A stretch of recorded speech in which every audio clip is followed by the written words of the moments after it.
안녕하세요. 3월 전국연합 학력평가 해설 강의를 시작하도록 하겠습니다.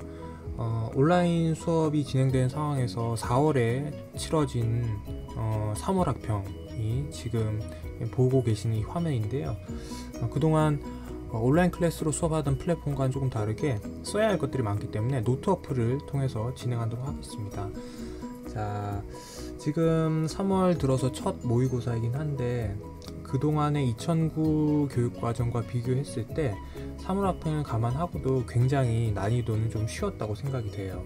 하나하나 문제를 살펴보면서 내가 실수한 게 있나 없나 살펴보시고요. 앞으로 조금 더 점수를 올릴 수 있는 그런 계기가 되기를 바라봅니다. 자, 그러면 문제 풀이를 시작하도록 하겠습니다. 자, 먼저 1번. 다음은 세 가지 반응이다. 화석 연료의 연소 반응, 세 가지 반응들이 나오고 있는데요. 이 반응들에서 발열 반응을 있는 대로 지금 고르라고 합니다. 발열 반응만을 고르라고 했는데 먼저 연소 반응이라고 하는 게 지금 나오고 있죠. 연소 반응. 연소 반응은 대표적인 발열 반응이죠. 그쵸? 발열 반응이고요. 그 다음 냉각팩에서의 질산암모늄의 용해 반응. 화학 방식을 쓰지는 않더라도 여기 지금 보이신 것처럼 냉각팩이라고 하는 용어만 보고도 우리는 알 수 있어요. 주위의 온도가 지금 내려가는 상황이기 때문에 이건 당연히 흡열 반응이라고 볼 수 있습니다. 자, 그 다음에 묽은 황산과 수산화칼륨, 산과 염기죠. 산과 염기의 반응을 우리는 중화 반응이라고 하고요.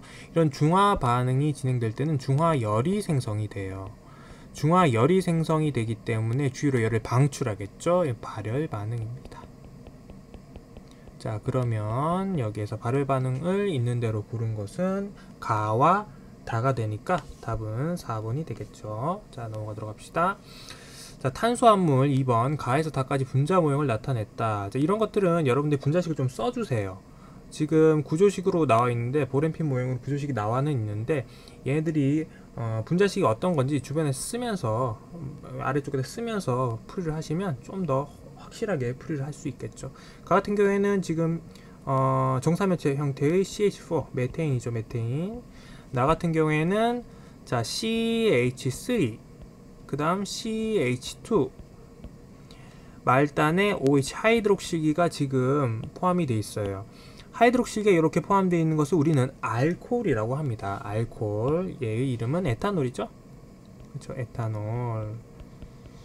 자, 그 다음 세 번째는 이건 뭔가요? 자, CH3 카복실기가 있구나. 얘 같은 경우에는 이거 지금 아세트산이죠. 아세트산. 일종의 산이죠. 자, 아세트산. 이렇게 쓰고 여러분들이 문제 풀이를 하시면 확실하게 실수 없이 문제를 풀 수 있을 겁니다. 기억. 가는 액화천연가스의 주성분이다. 자, 지금 LNG라고 하는 거 액화천연가스죠. LNG의 주성분 이거 기억하셔야 되는데요. 액화천연가스의 주성분은 바로 메테인이에요. 메테인. 자, 액화천연가스 LNG 써봅시다. LNG는 주성분이 뭐냐면 CH4 메테인이에요. 이거 같이 나온 게 LPG인데, 자, 이 LPG는 조금 여러분들이 기억을 하셔야 되는 게, 얘 같은 경우에는 프로페인이, 죄송합니다. 자, 프로페인이라고 하는, 지울게요. 같이 지워졌네. 자, LNG는 메테인이 주성분이고요. 그 다음 LPG는 프로페인과 뷰테인의 혼합물이에요. 사실은. 근데 이게 계절마다 혼합 비율을 조정을 해요. 왜냐면 끓는 점에 영향을 받기 때문에 이 끓는 점 때문에 계절마다 이 혼합 비율을 조금 조절하는 부분은 있어요. 이건 화학2 분자간 인력에서 자세히 다뤄질 건데, 뭐 어쨌거나 LPG 같은 경우에는 프로페인과 뷰테인의 혼합 기체고, LNG는 뭐 메테인이 LNG 주 성분이 되니까 기억선지 같은 경우는 맞는 보기가 되겠죠. 맞는 거고. 그 다음 다의 수용액. 자, 아세트산이었죠. 수용액 아세트산이라고 되어 있으니까 산성. 당연한 소리죠. 그 다음 탄소 원자수분의 수소 원자수는 나가 가장 크다. 요거 비율 따져보시면 탄소랑 수소 원자수 비율, 지금 가 같은 경우에는 어떻습니까? 가는, 자 여기 적어볼게요. 가는 지금 탄소 하나, 수소 4개니까 1분의 4. 지금 나 같은 경우에는 탄소가 2개고 수소가 5개 아닙니다. 6개예요. 자 그러면 탄소 2개, 수소 6개니까 죄송합니다. 탄소 2개, 수소 6개. 그러니까 3이겠죠. 그 다음 다 같은 경우에는 탄소가 2개죠. 2개고 수소는 총 4개가 있죠. 2분의 4. 비율은 나가 가장 큰 게 아니라 가가 가장 크죠. X. 자, 답은 그래서 3번. 기역, 니은이 정답이 되겠네요. 넘어갑시다. 3번. 자, 다음은 적갈색의 이산화질소로부터 무색의 사산화 이질소가 생성되는 반응의 화학 반응식을 썼는데, 반응식을 잘 살펴보니까 화살표가 양쪽 방향으로 돼 있죠. 이런 것을 우리는 가역 반응이라고 해요. 가역 반응. 이 가역 반응은 당연히 화학 평형의 개념을 아마 물어볼 겁니다. 화학 평형. 이 화학 평형의 개념은 사실은 화학 2에서 다시 등장을 하게 됩니다. 그런데 이 화학 2에서 내려온 개념이긴 하지만 이 평형의 이동이라든지 뭐 어떤 화학평의 이용, 뭐 산염기라든지 산화하는 평형 같이 평의 이용 파트는 다루지 않기 때문에 기본적인 아주 기초적인 개념만 알고 가시면 되는데, 자, 그 개념에서 확실히 기억해야 될 게 딱 2가지예요. 평형에, 자, 이퀄리브레이션이라고 하죠. 자, 평형에 도달했다라는 게 무슨 의미냐? 이거의 의미만 기억하시면 돼요. 자, 화학평에 도달했다는 거는 정반응과 역반응의 속도가 같아진다는 말이에요. 속도가 같아진다는 거예요.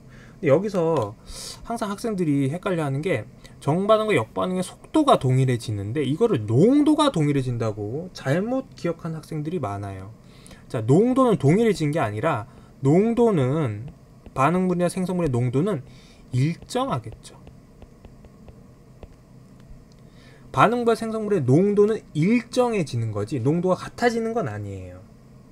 알 수가 없어요. 그거는. 그렇기 때문에 화학평에 도달했다는 의미를 여러분들이 좀 잘 기억을 하고 가셨으면 좋겠습니다. 이거 속도는 동일하지만 농도는 일정하다 라고 기억을 하기 바래요. 자, 보기 기억부터 봅시다. 반응 시작 후 T초, 자, T초에서 화학평에 도달했다라고 해요. T초 이후엔 색이 변하지 않고 일정해진다. 이 말은 T초에 화학평에 도달했다라는 거예요. 그럼 T초 전까지는 평형에 도달하지 않았겠죠. 자, 평형 전이라고 하는 거는, 평형에 도달하기 전이라고 하는 거는, 자, 이거는 화학평에 도달하지 않았기 때문에, 자, 정반응 속도가 있습니다. 정반응 속도와 역반응 속도를 비교해 보자. 뭐가 더 클까? 평에 도달하기 전에는 정반응 속도가 더 커요. 왜 그러냐면 반응 초기에는 역반응을 하고 싶어도 생성물이 없어요. 생성물이 지금 생성되지 않은 상태이기 때문에 반응 초기에는 정반응 속도가 역반응 속도보다 더 빨라요. 근데 점점 정반응 속도는 줄어들고 역반응 속도는 점점 증가를 해요. 그러다가 화학평에 도달하게 되면 정반응과 역반응 속도가 같아지게 됩니다. 그러면 T초 전, 즉 화학평에 도달하기 전에는 정반응 속도가 역반응 속도보다 더 빠르겠죠. 그렇죠? 그렇기 때문에 정반응 속도가 더 빠르다는 거는, 이건 지금 이 몰수 증가 반응이에요, 몰수 감소 반응이에요? 몰수 감소 반응이죠. 정반응이 더 활발하게 진행된다는 거는 이건 몰수 감소 반응, 즉 정반응으로 가는 게 몰수 감소 반응이기 때문에 전체 몰수는 감소해야겠죠. 증가가 아니라 어떻게 된다? 감소. 2몰에서 보세요. 2몰에서 1몰로 몰수 감소하잖아. 몰수 감소 반응이기 때문에 정반응이 더 활발하게 진행된다는 가정하에서는 이건 전체 몰수는 줄어드는 거겠죠. 그 다음 T초 이후 화학 반응에 도달하고 나서 T초 이후에는, 자, 사산화이질소의 분자수가 변하지 않는다? 변하지 않겠죠. 이산화질소는 역시 변하지 않습니다.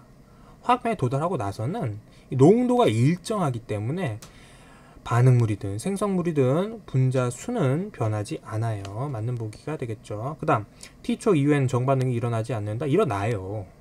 역반응도 일어납니다.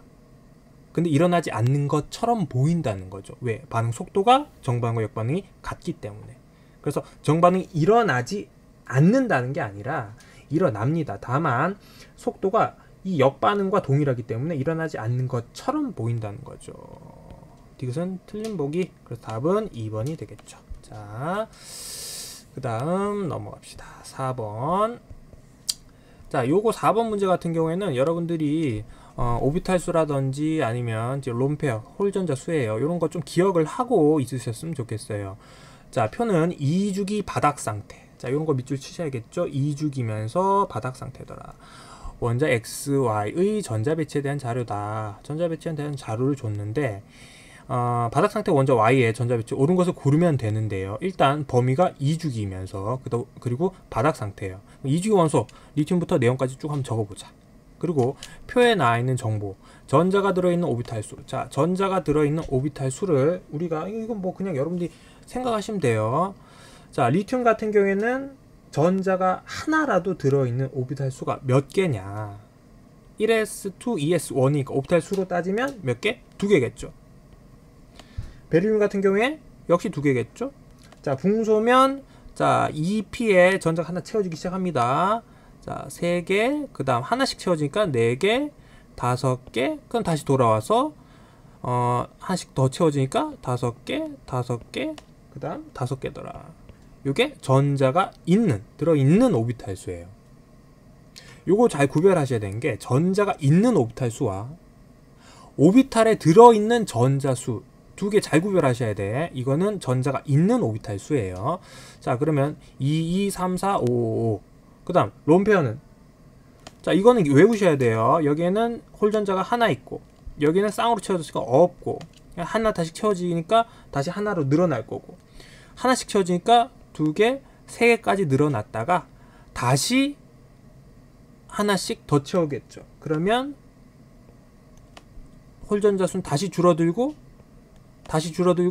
결국엔 다 채워지면 홀전자 수는 없겠죠.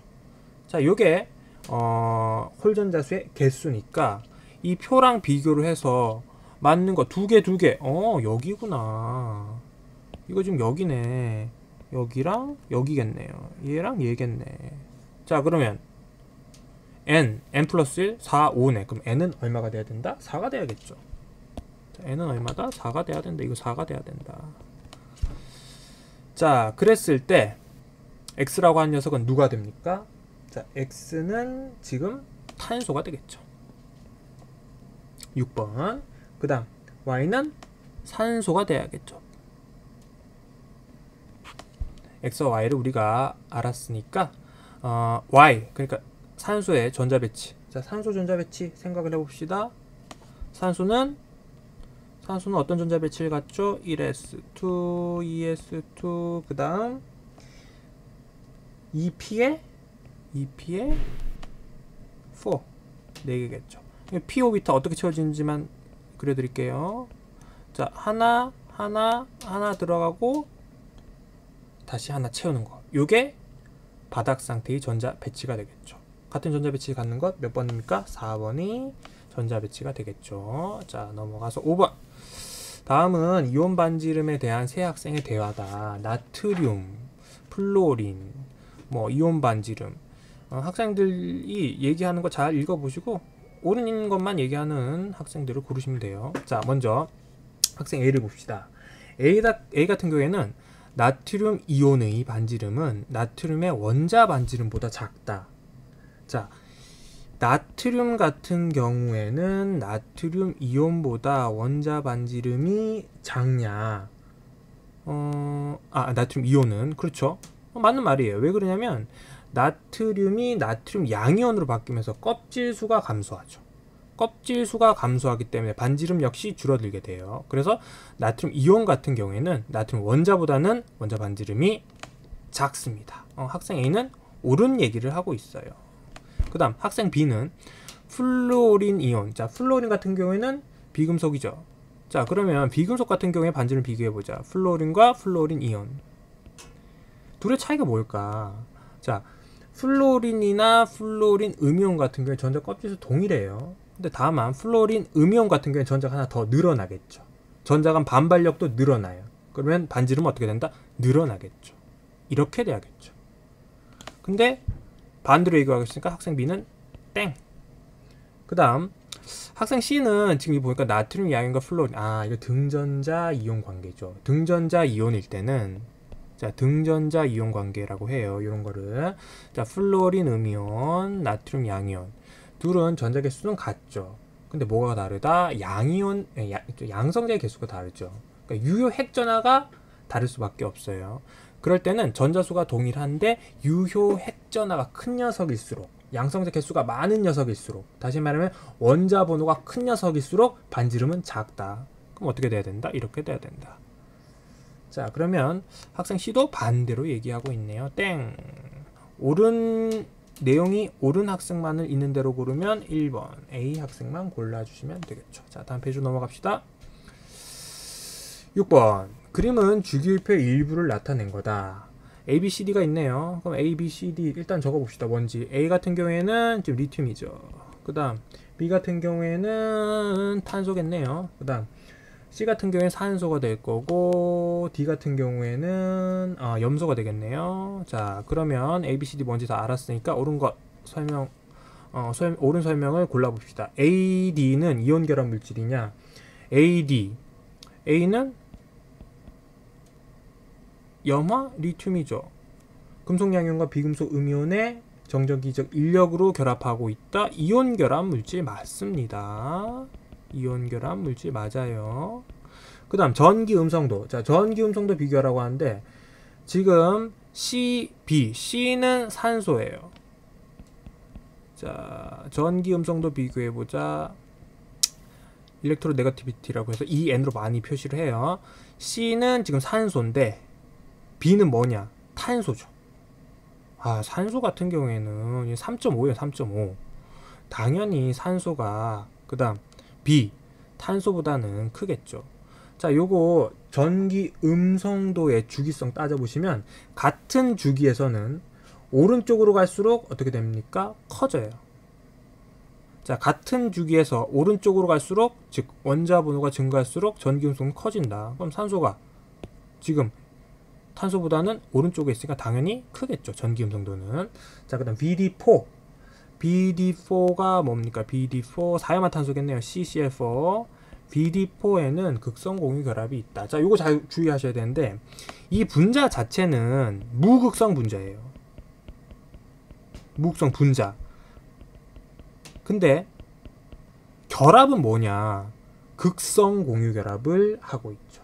얘는 무극성 분자이면서 극성 공유 결합을 한다. 자, 기억을 떠올려 봅시다.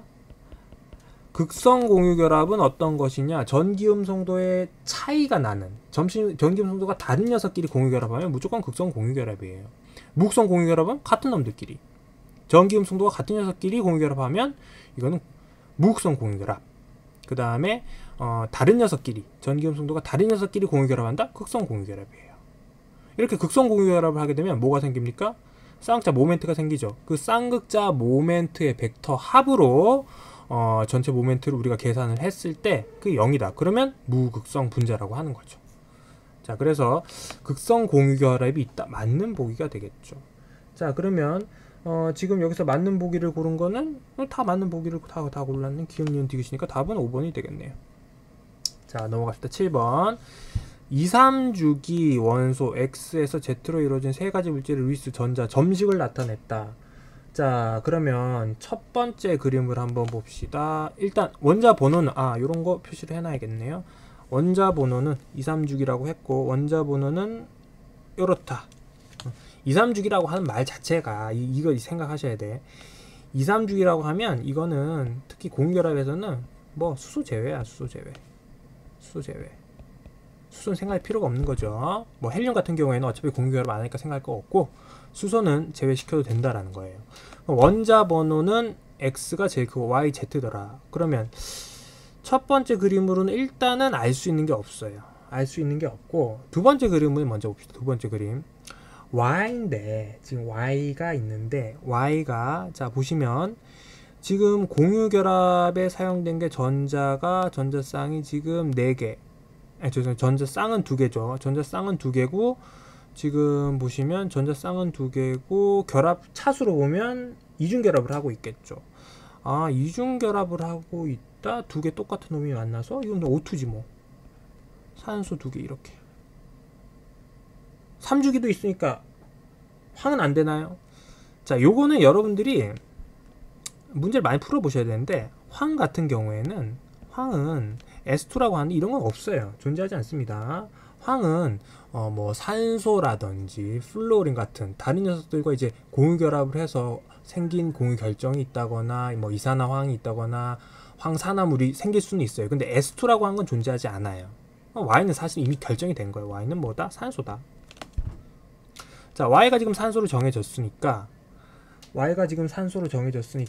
지금 세 번째 그림 한번 봅시다. 세 번째 그림 Y가 여기 산소네. 산소다. 산소인데 가운데 뭔가가 있다. 이건 뭐 사실은 탄소겠죠. 물론 SiO2 같은 거는 없나요? 가능해요. SiO2 가능합니다. 가능하지만 사실은 SiO2 같은 경우는 단독 분자로 존재하지 않고 얘는 결정으로 존재하는데, 뭐 그런 거 모른다고 하더라도 일단 원자번호에서 말이 안 돼. 원자번호 같은 경우에는 지금 Z가 원자번호가 제일 작아야 되는데 Z가 실리콘이 될 수 있습니까? 될 수가 없다는 거죠. 그렇죠? 아, 그러면 Z는 뭐가 돼야 된다? 탄소가 돼야 된다. 자, 그러면 이제 다 나왔죠. Y가 지금 산소다. 얘는 산소고, X 같은 경우에는 원자번호가 제일 커야 되니까 뭐 베릴륨 이런 건 생각할 필요 없고요. 당연히 X는 마그네슘이 돼야겠죠. 마그네슘이 돼야 되고, 얘는 산화이온이 돼야겠죠. 자, 그러면 X는 마그네슘. 자, 보기로 봅시다. 기억. A는 2다. 그렇죠. 이가 양이니까. 그 다음 X에서 Z 중 2주기 원소는 두 가지다. 자, X에서 Z까지 중에 2주기 원소 불러봅시다. 탄소, 산소 두 가지 맞죠? 그렇다. 원자과 전자수는, 자, 원자과 전자수는 지금 Z 같은 경우에는 Z는 탄소였죠. 얘는 4개. 그쵸? Y 같은 경우에는 산소였죠. 얘는 6개. 맞는 보기입니까? 땡. 자, 그럼 기억 니은 답은 3번이 돼야겠죠. 8번 그림은 바닥 상태의 나트륨 원자에 전자가 들어있는 오비탈 가나의 모형을 나타냈다. 에너지 준위는 가가 나보다 높다. 오, 에너지 준위는 가가 나보다 높다. 자, 요거 밑줄 치세요. 지금 가 같은 경우에는 딱 봐도 이게 S 오비탈이란 말이야. S 오비탈? S 오비탈이 나, 즉 P 오비탈보다 뭐 정확히 얘기하면 PZ 오비탈이겠죠. Z축으로 이렇게 있으니까. 자, P 오비탈보다 에너지 준위가 높다라는 거는 1s, 2s 된다 안 된다? 안 된다는 거예요. 가는 뭐다? 3s 오비탈이다. 자, 그랬을 때 가는 지금 3s, 나는 PZ 오비탈이니까 우리가 뭐 나트륨의 전자 배치 따져보면 바로 보기 해결할 수 있겠죠. 자, 보기 기억. 가와 나에 들어있는 전자의 주 양자수. 자, 주 양자수는 지금 얘는 3s 오비탈이고 얘는 2pz 오비탈이에요. 앞에 붙는 숫자가 주양자수라고 그랬죠. 자, 주양자수는 껍질수랑 같은 거예요. 주양자수는 같다. 다르다. 당연히 다르지. 부양자수는 뭐죠? L로 많이 표시하죠. 부양자수가 0이다. 그럼 이거 뭐야? S 오비탈 1이다. P 오비탈 2다. D 오비탈. 쭉쭉 나가는 거죠. 이 부양자수야. 오비탈의 종류죠. 주양자수는 일단 앞에 붙는 숫자니까 같을 수가 없어요. 3, 2 다르죠. 그 다음 오비탈에 들어있는 전자수는, 자, 오비탈에 들어있는 전자수, 전자가 들어있는 오비탈 수 구별하라고 했어요. 나가 가의 2배다. 지금 나를 한번 볼까요? 나는 우리가 이렇게 생각하셔야 돼요. P p 오비탈, 이게 지금 3s니까 나트륨이니까 3s1이겠죠. 3s1으로 끝나겠죠. 근데 이 p 오비탈은 6로 끝나야 되는데 여기 pz란 말이야. pz. 그러면 얘는 이 px에도 2개, 이 py에도 2개, 이 pz에도 꽉 차 있을 거니까 z에도 2개가 있을 거란 말이에요. 근데 지금 여기에선 pz 오비탈만 따졌으니까 나가 가에 몇 배? 2배가 되는 게 맞죠. 2개 들어있을 거니까. 여기 2개 들어있고 여기 하나 들어있으니까. 그쵸? 맞는 보기가 되고 잘 주의하셔야 됩니다. pz 오비탈이에요. 자, 가에 들어있는 전자의 부양자수. 자, 가는 뭡니까? s 오비탈이죠. 부양자수는 뭐? 0이죠. 빵. 자, 그러면 맞는 보기는 뭐밖에 없다? 니은밖에 없네. 답은 2번이 돼야겠죠. 8번 같은 경우에는 pz 오비탈을 그냥 p 오비탈로 놓고 풀면 자칫 실수가 생길 수 있는 그런 문제죠. 실수하지 않기 바랍니다. 자, 그 다음 9번 넘어갑시다. 자, 동위원소가 나오는데요. 동위원소는 여러분들이 이거 사실 나오는 게 몇 개 정해져 있어요. 이 동위원소로 나올 수 있는 문제는 사실 몇 개 정해져 있어. 근데 지금 일단은 우리가 한번 나와 있으니까 보기는 합시다. 많이 풀다 보면 뭔지 바로바로 나와요. 분자 x2가 있는데 자연계에 존재하는 비율을 나타냈다. 근데 질량수가 a짜리도 있고 a 플러스 2짜리도 있고 하더라. 요 놈들의 비율을 이렇게 따져보니까 이렇게 됐는데, 자 봅시다. 지금 질량수 a짜리로만 구성된 x가 있는데 요 놈의 비율이 1이다. 얘도 1이다. 얘는 2더라. 이게 볼 수 있죠. 1대 2로 존재해요. 그럼 적어 봅시다.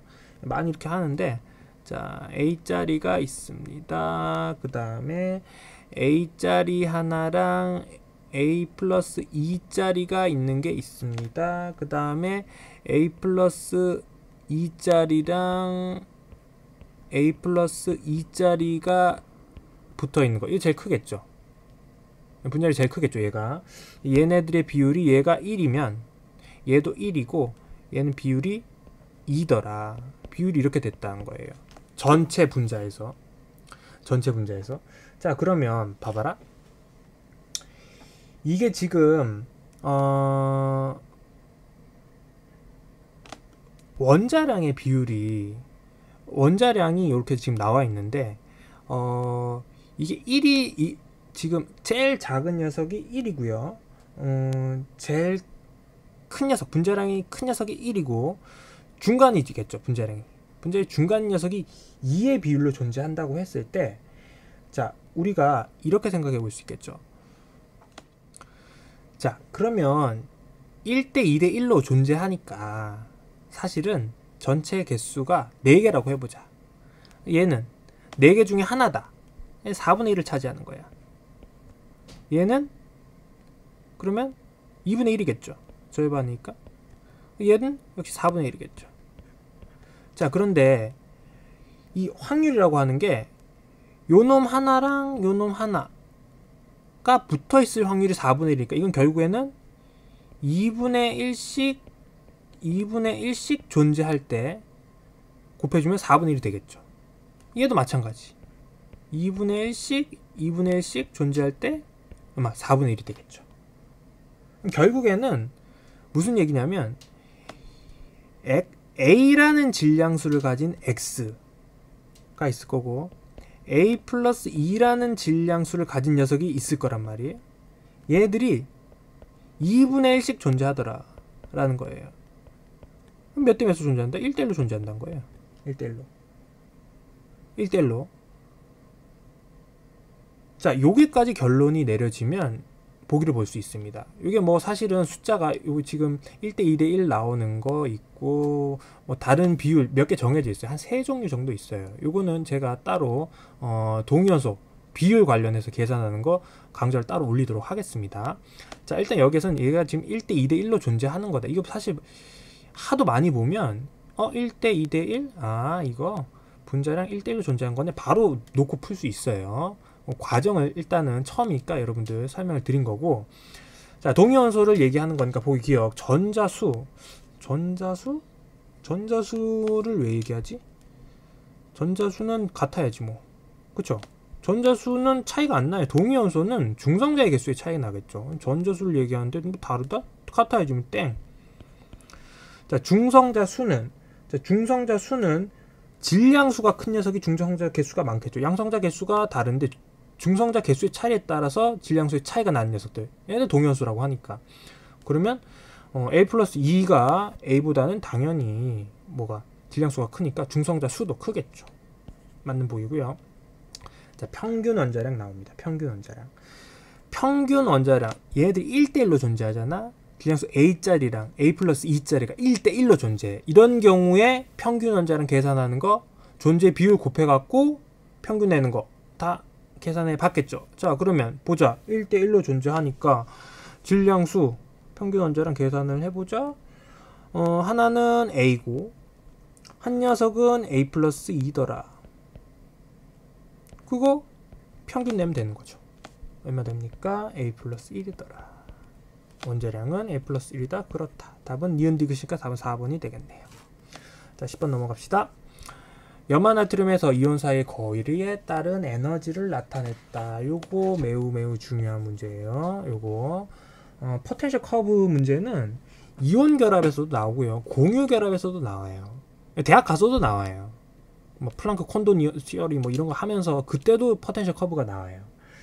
근데 우리가 고등학교 과정에서는 이온 결합, 공유 결합 마찬가지로 봅니다. 이런 포텐셜 커브 문제가 딱 나왔다. 그러면 여러분들 구간을 나눠주세요. 자, 구간 어떻게 나오냐? 여기 세 군데. 여기를 지금 A라고 하고 여기를 B라고 하고 여기 C라고 해보자. 결합은 어디서 이루어진다? B 지점에서 이루어진다는 거예요. 그리고 이 R이라고 하는 이 R 값이 뭐가 된다? 결합거리가 돼. 기억하시고요. 그 다음에 인력과 반발력 같은 거 또 우리가 되고 뭐 결합 세기, 결합 에너지라고 해요. 그런 것도 우리가 얘기할 수 있는데, 자, 반발력을 먼저 볼까요? 반발력이 가장 큰 곳이 어딜까? 자, 반발력 봅시다. 여러분 실수하기 쉬운 것부터 제가 설명을 드릴게요. 반발력을 우리가 보면 반발력 같은 경우에는 제일 큰 곳이 A지점이 반발력이 제일 커요.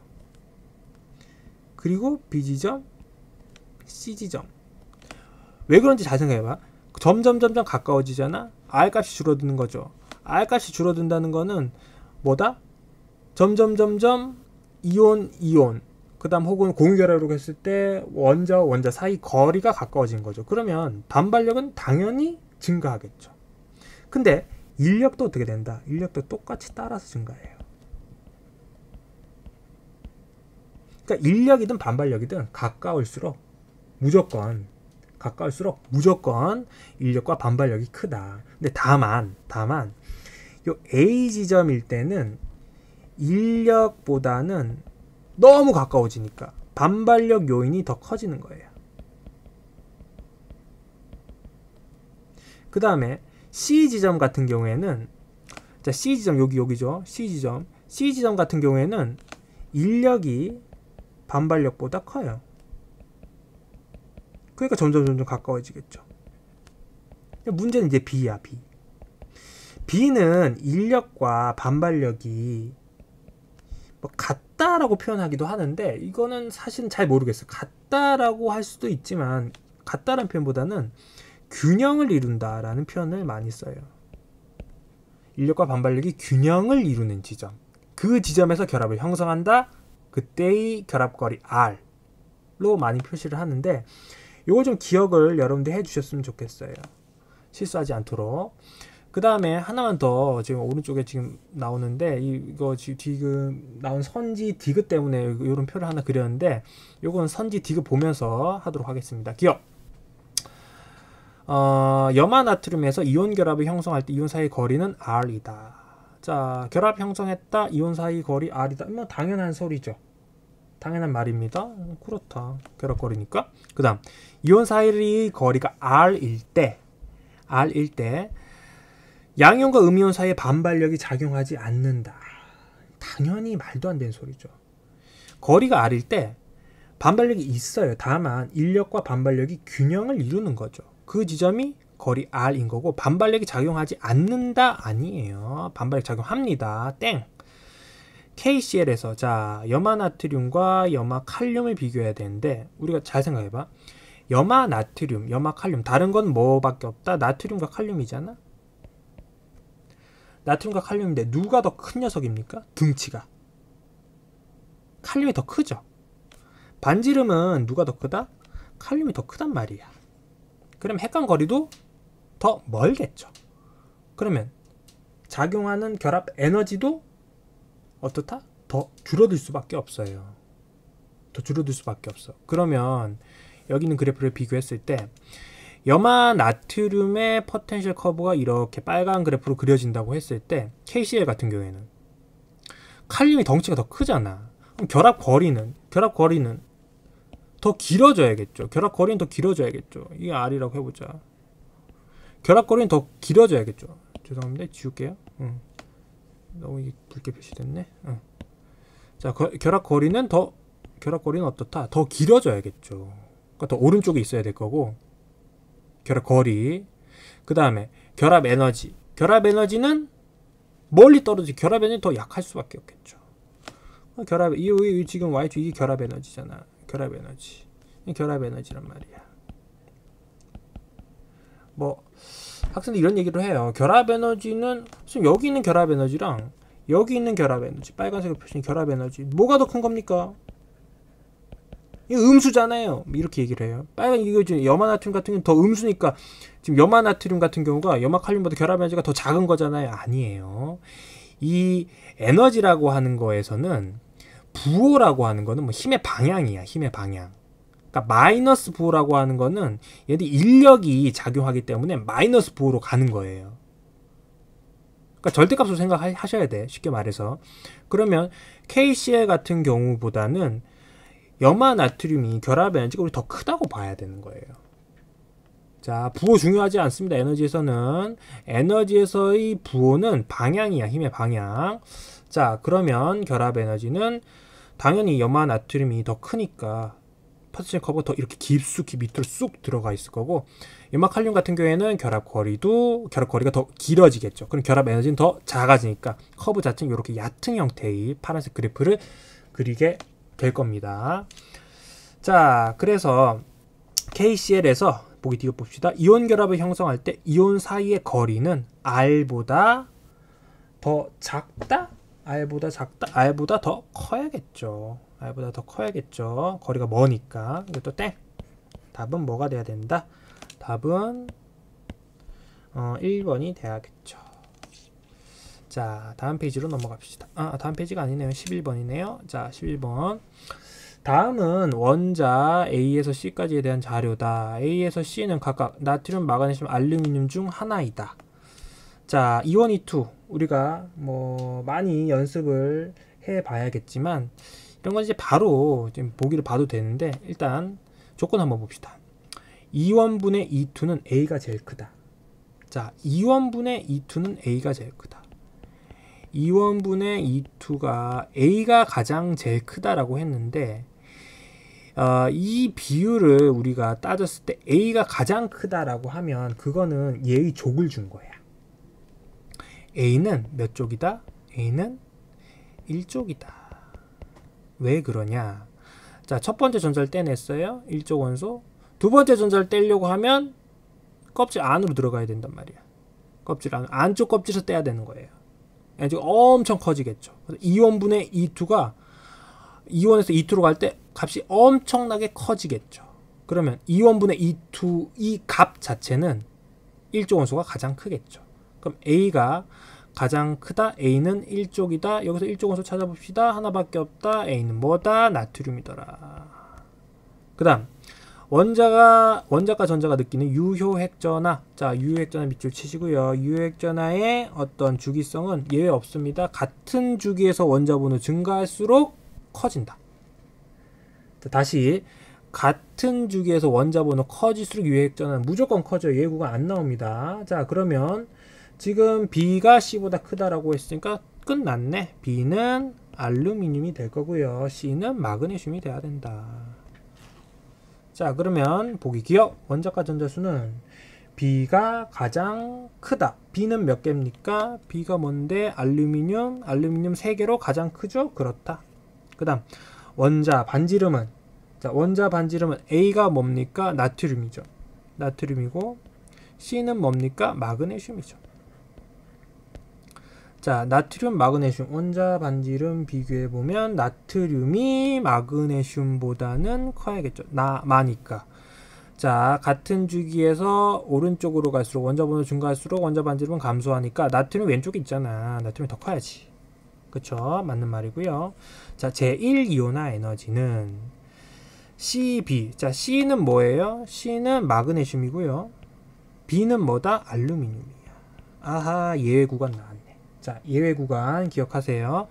이원의 예외 구간 우리가 기억할 때 제1차 이온화 에너지는 같은 주기에서 원자 번호가 증가할수록 일반적으로 커지지만 예외적으로 감소한 구간이 있죠. 2족에서 13족 갈 때. 그 다음에 15족에서 16족 갈 때 감소해요. 예외적으로. 자, 왜 그런지는 오비탈로 설명해야 되는데 지금은 그럴 시간이 없고요. 일단 2족에서 13족, 마그네슘 2족이죠. 알루미늄 13족이죠. 아, 예외 구간 나왔네. 나왔네. 제1이온화 에너지는 그렇죠. 2족에서 13족으로 갈 때 감소해야 되니까 이렇게 표시된 거 맞겠죠. 기억, 니은, 디귿 다 맞으니까 답은 5번이 돼야 됩니다. 자, 1차 이온화 에너지의 주기성 기억하셔야 돼요. 같은 주기에서 원자 번호 증가할수록 1차 이온화 에너지는 대체적으로 증가하나 2에서 13, 15에서 16쪽으로 갈 때 감소하더라.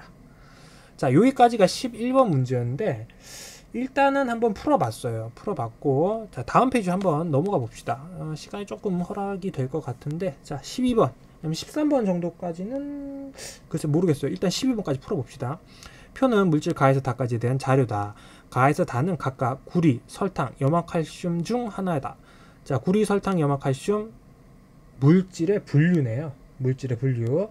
일단 구리는 뭡니까? 구리는 금속이죠. 구리, 금속. 금속의 어떤 특성을 가지고 물어볼 것 같아요. 그 다음 설탕, 공유결합이죠. 공유결합이면 분자성 물질은 아니야. 자, 분자는 아닙니다. 얘는. 그 다음 염화칼슘, 이온결합이죠. 자, 그러면 전기전도성을 얘기하는데 봅시다. 일단 고체 상태, 액체 상태 둘 다 전기전도성이 없다, 전기 안 통한다, 공유결합이지 뭐. 이거는 볼 거 없죠. 공유결합이에요. 물론 흑연 같은 녀석은 예외겠죠. 공유결정. 흑연은 전기전도성이 있지만 흑연 빼고 나서 공유결합의 일반적인 특성으로는 뭐 액체 상태든 고체 상태든 전기전도성 없어요. 그 다음 고체 상태일 때는 없는데 액체 상태일 때는 있다. 이거 뭐 이온결합이네. 이온결합. 자, 이온결합 조금만 더 얘기해보면 액체 상태일 때도 전기전도성이 있고요. 수용액일 때도 어떻습니까? 수용액일 때도 역시 전기전도성 있습니다. 그 다음 다 같은 경우에는 둘 다 있으면 금속이죠. 뭐 금속. 보기로 봅시다. 가는 설탕이다. 설탕 공유결합? 그렇다. 나는 수용액 상태에서 전기전도성이 있다. 이온결합 물질 수용액 상태에 전기전도성이 있겠죠. 당연히. 다는 금속결합 물질. 뭐 이런 문제가 다 있어. 자, 기억님 디귿 다 맞으니까 답은 5번이 되야겠네요. 자, 13번은 요거는 다음 차시에서 한번 이어서 다뤄볼게요. 시간이 지금 여기까지밖에 안 날 것 같아요. 자, 다음 시간에는 13번부터 이어서 풀어보도록 하겠습니다. 감사합니다.